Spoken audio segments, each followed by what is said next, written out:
Cigarette কোন মুসলমান খেতে পারে? সিগারেট হয় টোবাকো প্ল্যান্টস থেকে, তামাক পাতা। ফরিদপুরে চাষ হয় নাকি? হয়।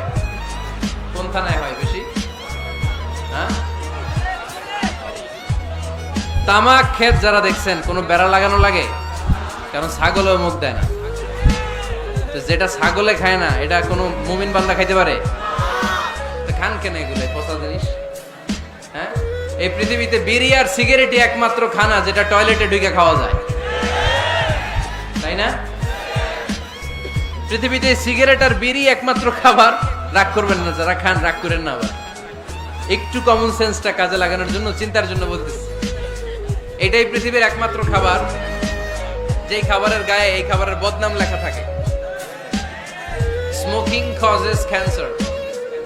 ধূমপান কর্কট রোগের কারণ। ধূমপান